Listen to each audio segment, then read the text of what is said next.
is Public Property, the show that gives you the chance to shape lives. All you have to do is pick up the phone and vote.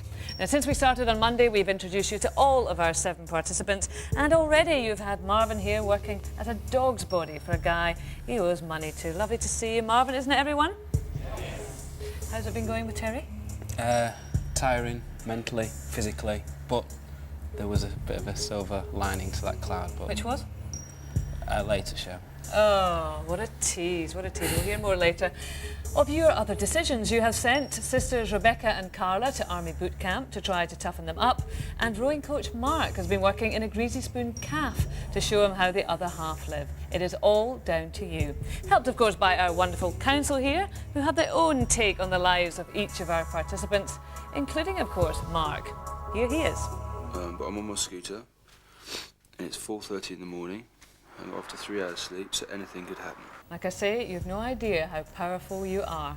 We'll see how Mark and Rebecca and Carla are getting on later. But first, we've got the small matter of Katie and Paul's first big decision to sort out. Now, Katie and Paul are a couple from Brighton who are the first to admit that they've so far failed to find their niche in life. Now, long term, they want good careers, but more immediately, they need to make some money fast. Now, this is them on yesterday's show when we outlined their 3 options, which were to sell each other's belongings at a car boot sale, that's to get their finances in order, to use their musical talents to make a bit of money, or that Katie should try to write a story and sell it to a magazine because she fancies herself as a writer. Marvin, which one you go for on that one? Well, yesterday I was working for Terry till about 7 o'clock, so You're not letting us forget this, I missed the programme, so I didn't get to vote. But after what Paul said about me yesterday, there's nothing there that really sounds adequate enough. Yes, he did call you an arrogant swine, I think the quote was. OK, well, thankfully for Paul, you weren't able to vote last night. And anyway, it's only the viewer at home that counts. And as soon as we got the result of your vote, we broke the news to Katie and Paul that what you had decided was that they should sing for their supper and earn some money by using their musical talents. Here's what they thought of that. Excellent! That's brilliant. I don't know. No, that's fine. It's good, thank God it wasn't the first because there's nothing to If it sell. would have been the first one, it would have Thank been God. terrible. Because Yeah. we've We've got loads of We've stuff done it that we kept already. for weeks, not practice, well, months and Yeah, years, yeah. not, you know, the Hank Williams It's and all that. fantastic. No, it's fantastic. We're not going to be very popular. We will. But it doesn't We matter, will. it's It'll be not really exactly... It's not exactly rock and roll or pop, is it? good. I just need to increase Right. my repertoire, because as I said on the show earlier... You just no need to one's on- practice. I just need to practice, but Go yeah, busking. Where are we going it's to go good. busking? Brighton. Yes, well, we'll find out which street they're going to be busking in and we'll let you know so you can avoid it. But Marvin, let's now concentrate on you. And just in case you haven't imprinted yourself on everyone's consciousness, I'm sure you have. You're 25. A year ago, you had a successful business with all the trappings that went with that. Unfortunately, the business went bust and you're now living with your mum again in your house. Now, businesses do go belly up every day. But when you realised that that was gone, the Porsche was gone, all the sort of money and the kudos that came with it, how did that feel when it sunk in? It was very depressing, to the point that, I mean, for 6 months, without any real exaggeration, I wouldn't get out of bed. Not entirely out of bed, but I mean, I had no motivation because I had bailiffs coming round. I didn't open my post. I avoided phone calls because the knock-on effect of the company was I had thousands and thousands, tens of thousands of pounds worth of debt. You're a different Marvin from the one that we were introduced to on Monday, which was the first day of Public Property. And you sat there, you were full of beans, you described yourself as arrogant, as obnoxious, as self-centred. You know, where's the real Marvin? A lot of where I said I was arrogant, self-centred was on the video from a while ago. I'm just misunderstood. Oh, I think he's playing for sympathy today. What do you think? I can't win. Are you never arrogant then? Were you lying? I'm self-confident. I believe that I can be everything I want to be, but I mean, this is why I came on this, because I wasn't fulfilling my potential. Right, okay. Well, you're now in a position that you probably are going to have to start from scratch and go in whatever direction. I mean, we don't know. And the viewers' decision on Monday was that they felt that you should maybe eat a bit of humble pie and go and work for this guy in Manchester that you had bounced a cheque on, basically, your dear friend Terry. So let's have a look at you on your first full day. It's up with the lark for Marvin. Well, almost. But he's not exactly relishing the day ahead. Keep seeing smiles at these windows as if to say we're stitching you up, so we'll see. Welcome to Hilton House. Your first job today. Yep. Got your name on it. Cool.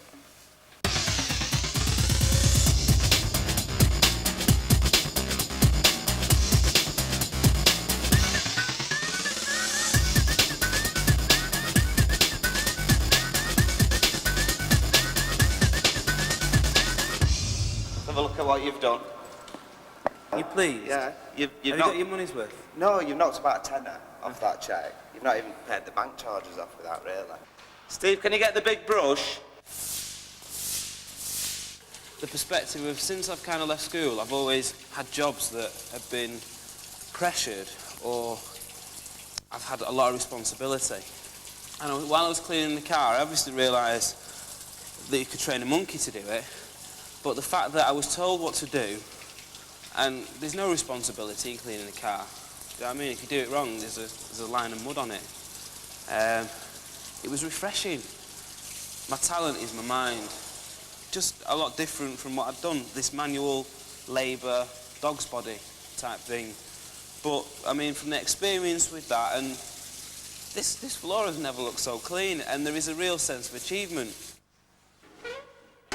I guess today, the rest of this afternoon and tomorrow, albeit, hopefully, well, like, you can't get me cleaning cars again, and I've already done the floor here, so whatever it is, it's going to be different. And variety is the spice of life, isn't it? See, this has gone from the sublime to the ridiculous. Sweep the street. Well, we might as well start your entrance because it's pathetic. He's not used to manual labour, that's all it is. It's not a hard job, it's just that he's not used to it, that's all. You know, he's used to pushing pens and driving posh cars. It's just a big kick. He's getting kicks out of this. I love it.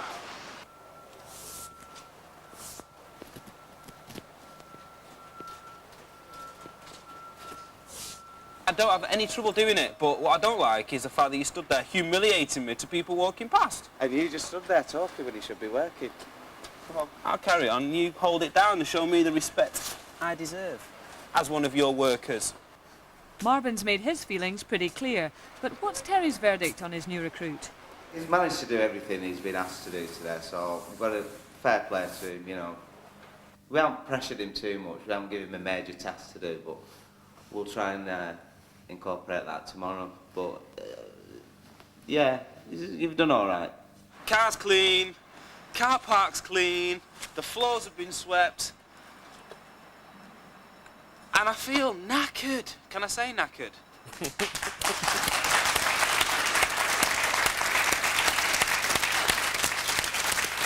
Well, I mean, there's no doubt you weren't pleased when the vote went that way. How do you feel about it now? Was there any value in you doing that? The cleaning of the car, I did enjoy. I don't think there was enough emphasis there on what I've actually said, that I did this job, I was told what to do, I did that, and the car was clean, and when I finished I looked at it and it was like, I cleaned that car. And people Come might, on, Marvin, people, no, you truly, didn't like it one little truly, bit. I need respect. You wanted respect. I wanted respect from the fact that he had me cleaning something that was clean, and then as people were walking past he was taking the mickey out of me, which personally I don't think is fair. I didn't do that to my staff. Okay. What do we think, Council? How do you think he got on there? What do you think, Sam? Well, I think he did well, but I think he's still very overly sure of himself. But I mean, he told us earlier on that he doesn't have confidence. Oh, I think he's plenty of confidence. Yeah? Very much so. What do you think, Joe? I think he wanted the man to respect him more than he did, but if I was in that man's position, he owed me money, I'd have probably been exactly the same. Why? Well, I'd be annoyed that he owed me money. Mind you, I do give it to him that he did go and do it, so... Yeah. I mean, I have to say, it must have been tough for you, Marvin, no? I mean, you were used to riding around Manchester in your Porsche, and, you know, you were the kind of cock of the walk and all the rest of it, and it must have been difficult. Yeah? Yeah, it was difficult, Yeah. but I was asked to do it, I was told to do it, so I did it. And I actually, I mean, it also didn't mention there how hot and sweaty I got doing those jobs, and I have not broken into sweat doing anything for I don't know how long. And I mean, I really went for it just because it was my first thing. I mean, if I'd been doing it for a week, by maybe day 6, I might have started to get a little bit bored of it. Yeah. Well, of course, you are due back at Terry's tomorrow, Marvin. That's quite funny. Yes. No, it's not funny, I tell you. I tell you. Now, you think that we were obviously a bit hard on you, but what about poor Mark? Now, Mark last week was teaching kids in a posh independent school, but he decided to chuck that in and become your public property. And what you decided was that he should get a taste of the real world. And so you sent him to work in a greasy spoon. We only got back last night from the public property studio in Norwich at 1 o'clock in the morning, and consequently we've only had like 3 hours sleep. And now I'm off on my first day to a cafe in the Docklands area on North Woolwich Road, which I haven't got a clue where it is. It will take about 3/4 of an hour, I think, to get there. I think. But I'm on my scooter, and it's 4:30 in the morning, and after 3 hours sleep, so anything could happen. Well, we got here. First day at George's Diner. Looking forward to it, actually. I think it's going to be quite a lot. What was in for today? Well, he'll be serving the big truckers, won't he? Coming in. General building trade lads, so there's some nice people to serve today. There he is over there now with the wife, cutting up the rolls, getting them ready. In a moment they'll be on the cooking area, getting some bacon on for us, get some chips in, probably button up some more bread and what have you. Once the customer starts to come in, they'll be running the tickets out, calling the breakfast out. Number 10 for Mr. Bill. And that'll be his first task of the day. Lovely jabbly. And you think you've got it tough, Marvin. Well, we're going to see how tough next week is going to get for you, because in a couple of minutes we're going to reveal the next set of options for your second big decision. And you'll be very pleased to know that these come courtesy of your mum, Tina, who's going to be joining us after the break. We'll also see how Rebecca and Carla are coming to terms with the prospect of an army boot camp. We're from public property and we're gonna do it properly. I think they reckon it's going to be a brownie camp, not a boot camp. Now, if you want to say in what happens to Marvin here, go and grab a pen to take down some very important numbers. We'll see you in just a couple of minutes.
Public Property, the show that only you can make happen. Now, Marvin is here rather anxiously awaiting the arrival of his mum, Tina, who we are told is none too happy with the decisions that you are making for her boy. I'm getting a bit anxious myself here. We better hear her out. Here's Tina.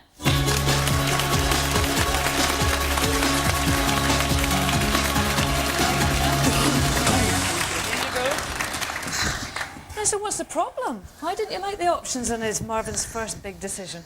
Well, I felt they were somewhat negative.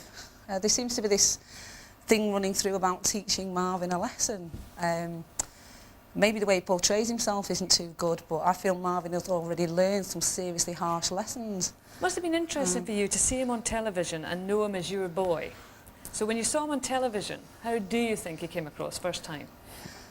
Be honest. I think he came across as very cocky and very arrogant. Now, he is self-confident, but I don't consider that to be a character flaw. Right. What's the real Marvin? The real Marvin is actually, yeah, he's enthusiastic and a little bit flamboyant, but he's also very big-hearted, very generous and quite emotional. And a lot of this is, you know, to some degree a bit of an act. Yeah. Now, you two are incredibly close, aren't you? Because it's been you two against the world all Marvin's life, really, hasn't it? Pretty much, yeah. Yeah. What age were you when you had Marvin? 15. 15? Mm-hmm. And so it's been a bit of a struggle, has it? Well, sure. And this is maybe why I'm being perhaps a little overly defensive, because it's not as though Marvin had any of the advantages in life that a lot of kids get. I mean, you know, he was brought up by me in an inner city, and he's risen above all his background to build up a business. And yeah, it failed, but at least he got out of bed and he tried. So what do you think he needs to get him out of bed again? Look at his face. He's a tinker, though, you have to admit. He's trying to psych out my counsel, isn't he? He's giving you grief, isn't he, Sam? He is. He is. Show us the look that he gave you earlier on. That's not me. No, that wasn't it. No. So what do you think that he needs to help him get out of bed again? Because Marvin told us earlier on that this last year he's found incredibly tough. Well, obviously he needs something to focus on, something to do, something that he enjoys doing, to get back into the work ethic, get up, go to work, do what you have to do. But no more humble pie. It's a negative thing. I mean, it's not moving him forward. It's not doing anybody any good. Well, no, it's a great point, Tina, and we have taken on board your reservations as we put together the options for Marvin's second big decision. And in fact, as you know, we have given you a hand in drawing them up. So you can't blame us this time, Marvin. So here they are. Here are the options for Marvin's second big decision, drawn up partly by his mum, Tina. First one is to shape up at the gym, because his mum thinks he's getting a little bit flabby, and this would give him a bit of motivation to get up out of bed in the morning. Number 2, maybe Marvin needs to improve his people skills. Good at motivating himself, but apparently maybe not so much other people. And Tina knows because she's actually worked for him. And number 3 would be to swap jobs with Tina. So that would mean, don't like that one, do you? That you would be working in your mum's job in dispatch at a courier firm. Now, if he does do your job, Tina, exactly what is he going to have to do? Well, it involves answering the phones, it involves, basically we deliver lost luggage from the airport, putting all the baggage into runs, allocating drivers. Quite stressful? It can be when it's busy. What's your preferred option? The third one, I get a week off work. So. You're a clever woman. Marvin, what do you fancy out of those 3? Gym would be terrible. Yeah, he fancies the gym, doesn't he? What do you think of the country? Now, listen, I've got to come back to you two because, as I say, he's been trying to cause trouble with you. What do you think, Sam, out of those ones? Not the gym. Not the gym, why not? Far too easy. Far too easy. Far too God. easy. I think brushing up on his people skills would be very appropriate. Yeah, Des, you're nodding away very wide Yeah, there. I think so, yeah. Yeah. Yeah, I do. He's got problem. He's very sensitive. He's not sensitive enough towards other people's feelings. You react and you don't realise how, like you did with Sam. You see, that goes against you all the time, and before on Monday as well, when you called us fools, learned fools. Yeah. So But they maybe. edited that out. But that was after you'd already voted. Yeah, but not all of us voted the same. See, Tina's saying, you know, that we shouldn't be negative here. You've got to push him forward. Do you agree with that? I agree, yeah. Yeah. I agree. What do you think, Joe? Definitely. What option are you going for? people skills. People skills. Ooh. Well, they think you know you. Now, Council, we're going to give you the chance to vote very soon. It'll be interesting to see what the rest of our Council members think here. And if you're still making up your minds at home, the options are there on the screen with the numbers next to them. Call your preferred option now, because Marvin really does need your help.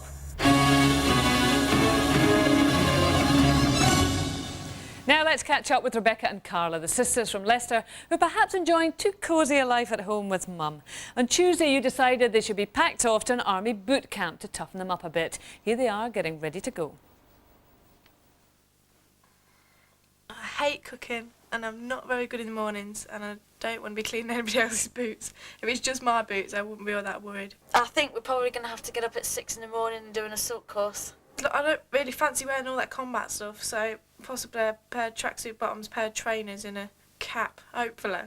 Being in an army camp full of army men, who could possibly argue? I don't think my boots are all that practical, about 3-inch heels on them. What are you taking? I don't know what to take yet. Might have to go shopping. 1, 2, 3, 4. Singing at the back, going the wrong way. As they turned that way, we were just a leg it that way. We're from public property. And we're gonna do it properly. Second pair of bottoms, shorts in case we have to do short work. It's going to be a challenge and it's going to definitely see how strong a people we are. I'm very competitive in like team sports and at work and things like that. I always like to win, but I'm not a sore loser. I'm just a very competitive person. But I'm not competitive against you. I'd say you were, and I've just got a general attitude that, okay, fair enough, I don't mind one way or the other. Why am I competitive against you? Well, you'd quite gladly see me going in my old tracksuit saying, yeah, that's fine. And then Beck comes out with all her nice new skimpy new gear. Oh, you see you get a tracksuit out from 5 years ago, you will be seen in it. Yeah, that's just me. Yeah, so that you look better than me.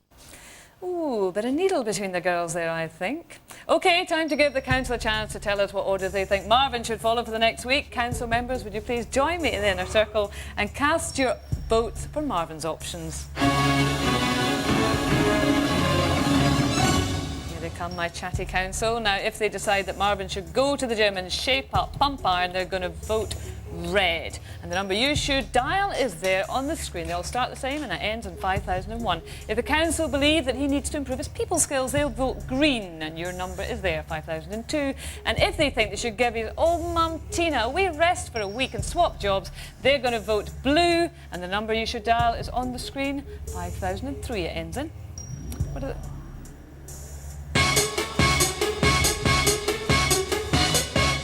The Council have voted green. They want Marvin to improve his people skills. Is that a surprise to you, Marvin? Not one iota. Well, I don't know if it's a surprise to you, but Tina, you're gutted, aren't you? His poor old mum won't get a week off No, work you're going to now, punch will me. she? That was with affection, Tina, with affection. I'm sure it'll help you out. OK, well, that's what the Council have decided. They would like to see you improving your people skills. But of course, we know it's the viewers at home that really, really count on this one. So, Marvin, last-ditch attempt. Speak to the people at home and tell them what you'd like. As I feel I've been misunderstood, and perhaps that isn't necessarily your fault and the Council's fault, perhaps people skills are something that maybe I should try. Oh, he has taken that with wonderful grace, hasn't he? A round of applause for that. Hey, there you go.